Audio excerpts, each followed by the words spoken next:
Thank you for that warm applause, everybody. Yeah, comedy's going good for me, or the pandemic was really boring. I started a Facebook comedy page.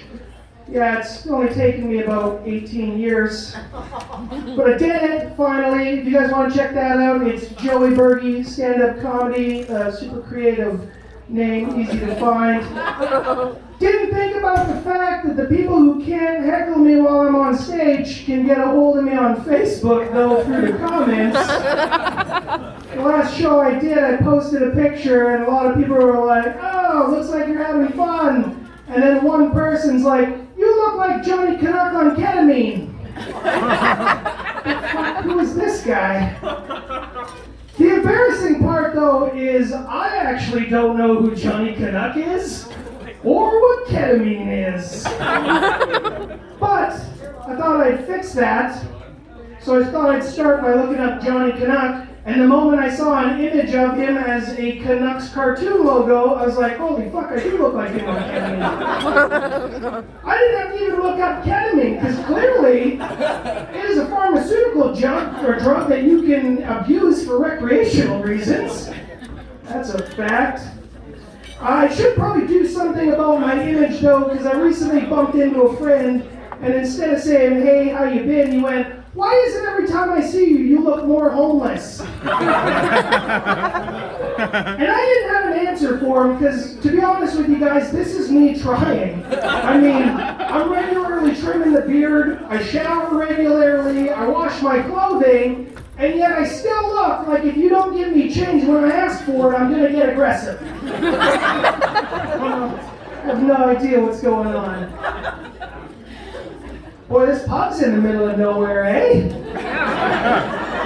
Wasn't expecting that. I thought I fucked up putting the address in Google Maps. Because I looked at it and I'm like, that can't be right. It says it's somewhere deep in the woods between here and Parksville. Alright, well, should take a ride, see what happens. I like the share the road with people on horseback sign, though. That really throws you off. You're like, that's the pub sign, but this is clearly a ranch of some sort. I don't know. I don't think I can actually run a business professionally, because I'm always trying to, find a way to make people laugh. And, as I pulled up, I was like, how funny would that be is if, as the owner, you hired a guy to hide behind that fence all night, and then just as people pulled up, you just jump out with a pitchfork and be like, "What are you doing, property?" And then they could be like, "Just kidding, come on in and get shit-faced." Yeah. It's kind of cool, though, because it reminds me of where I grew up, which is kind of neat. For those of you who are just meeting me for the first time, I grew up a half hour outside of a dirty little town called Prince George. Some of you have been there. For those of you who kind of woo-wooed, again, 30 minutes outside of Prince George. Not in Prince George. And grew up, I should specify, I wasn't born and raised in the middle of nowhere. The first 8 years of my life, I lived in the south end of Edmonton. And then one day my dad came home and he was just like, "Hey, what do you guys think about moving out to the middle of nowhere and starting a hobby farm?" Yeah, that's what I said, as an 8-year-old who knew fuck all. I was just like, that sounds like an amazing plan that will involve no work whatsoever. Let's do it. So we got out in the middle of nowhere, and I watched my dad slave for years, building a house and barns and sheds and putting a fence around the property. And then when he was all done, he came to me and my 2 siblings. He's like, "All right, now that we're all set up, you guys can all pick an animal and raise it on the hobby farm." Yeah! My brother's a bit of a weirdo, so he's like, "I want turkeys." So he got 10 turkeys. Guess how many turkeys a 10-year-old should be responsible for? Zero fucking turkeys. And he got 10 times that. Yeah, so that was pretty amazing. I had a little sister at that time. I still have her. She's just not little anymore. And obviously, like immediately before my brother was even done spouting out the word turkey, she was like, pony, pony, pony.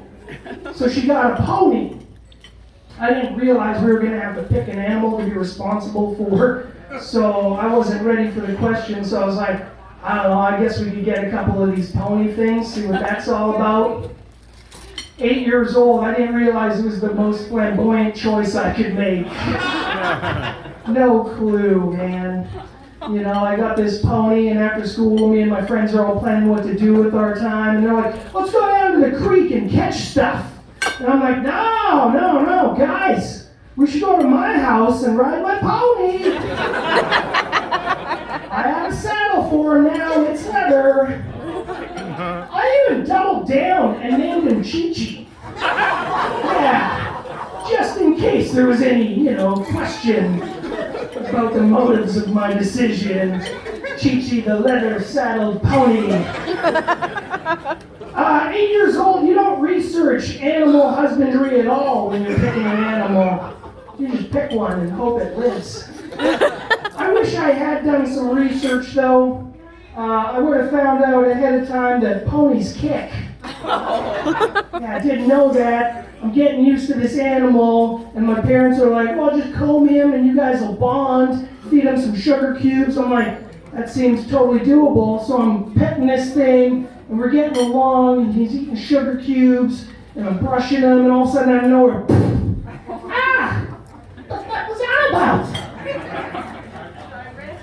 So it turns out, if you have bones for feet, naturally, you're going to use kicking as a defense mechanism. But for some reason, ponies will also do it when they're bonding with you. They'll do it when they don't want to be approached, but they won't do anything to indicate that they don't want to be approached. They'll just get up to them, and it turns out they don't want to, be approached because they just kicked you in the chest. Yeah. Sometimes you can make a sound like a, and then come running from across the field because they love that sound. They're like, yeah, that's an awesome sound. And they get up to you, they're like, that worked, eh? And turns out they don't like it when they've gotten to you, though. I'm going to kick you some more. But we did do some research because of the kicking thing, and because we were pretty small children, and horses and ponies could kill small children. So my parents were like, all right, let's do some research now. Now that we have these things and we're responsible for them. Turns out you should also put shoes on them if you're going to ride them on hard surfaces like pavement or asphalt. And I guess that makes sense. I mean, bone is not, indestructible. So we hired this guy, and he came out, and he just started pulling cast iron out of a bag. And I'm like, whoa. This thing fucking kicks 8-year-olds. It's a monster. What is that? And he's like, we're going to nail these steel shoes to the bottom of this horse's feet. And I was like, I'm sorry, did we hire this gentleman to make a supervillain? Well, I don't like this idea at all. But, I no longer live there, clearly. And things have changed a lot, too, man. Like, people are growing up in a way different time nowadays. And I was thinking about that as I was, coming out here and thinking about where I grew up. And a lot's changed. And I blame the internet, personally. But, it's changed things that you wouldn't think that would have changed. Like, for example, bullying. Bullying is totally changed. It's almost completely online now. You don't even have to leave your house to wreck somebody's day. Hell, you don't even have to put pants on. You just have to turn your phone on and go like, I disagree with you. You're an idiot. There you go. That guy doesn't put pants on.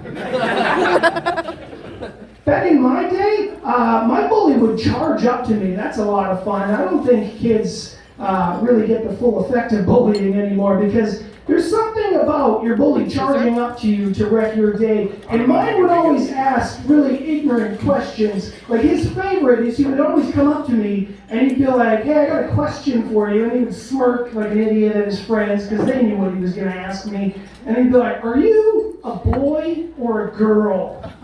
And that always hurt because I was clearly going for boy. I mean, I didn't have the beard yet, but I was doing everything I could to gopher boy, and he knew that, bastard. I think the internet's even changed like the messaging in bullying. Like, for example, nowadays, if that same kid charged up to another kid and asked that same question, and there were any parents within earshot, they'd be like, "Aw, how sweet and thoughtful." You're not assuming gender like some bully. It's completely changed. Another thing that I think the internet has completely spun around on us is customer service. I don't feel it even exists anymore. Anybody else get that feeling? Yeah. No, here it's amazing. These ladies are on top of it. I'm talking everywhere else.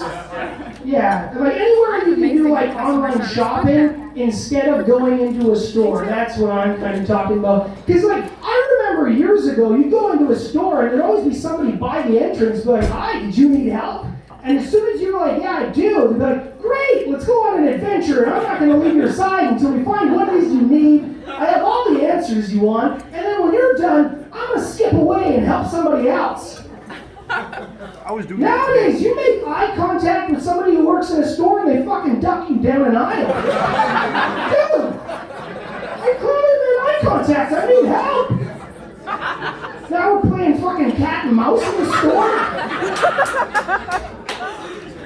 You know, I'm picking up my pace because I left my kids in the car. I don't have time for this shit.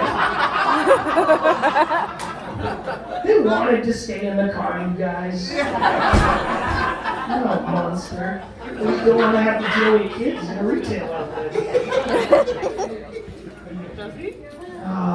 I actually went to a place, I'll probably change the name here because, I mean, comedy doesn't really pay the bills for me, so I don't want to have to deal with a lawsuit. But I went into Dome Depot the other day.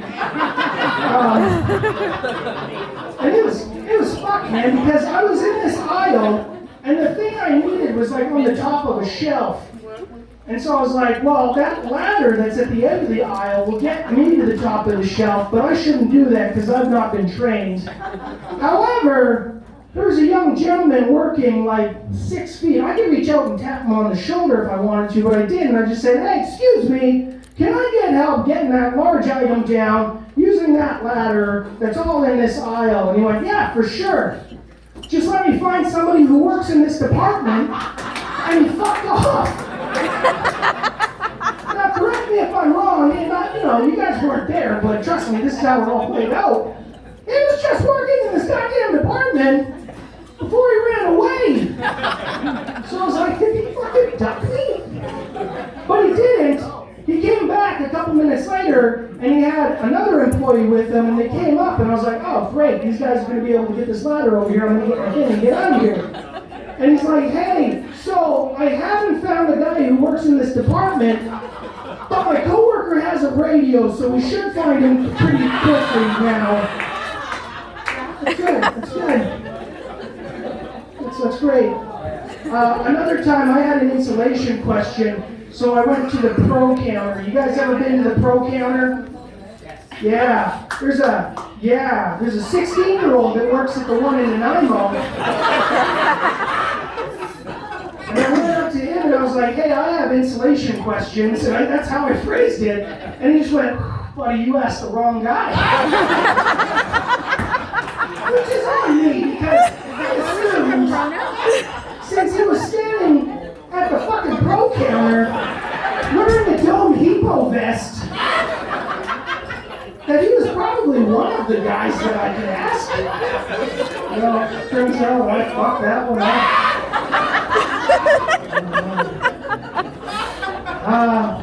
Some things like I grew up with, and I guess maybe took for granted, they don't even exist anymore, which is crazy. Like, for example,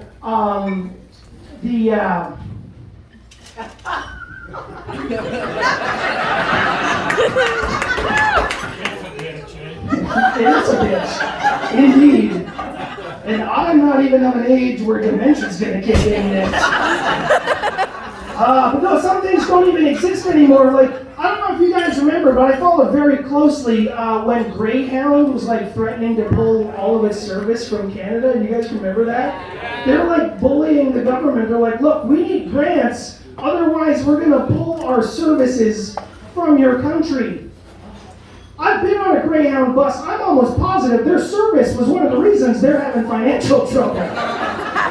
It's like, what the fuck are you leading with that for? You just be like, we're going to put bombs on our buses, and people will be like, I'll still learn how to drive, I guess. Greyhound bus is one of the reasons I got my driver's license, you guys. I grew up in Prince George, and every summer, my parents would make me take the Greyhound bus to Valley View, Alberta. Yeah. I can tell by your guys' sounds that you haven't done it, and you can only imagine, and you would be correct. That is a long fucking drive indeed, sir. The worst part is for some reason the bus stops at 5 a.m. in Dawson Creek for a 5-hour layover. Why? Just fill the gas and fucking keep going. I'm okay. I almost got stabbed on this fucking thing. I'd like to find out though, what happened originally between Greyhound and every planning department in every municipality in the country.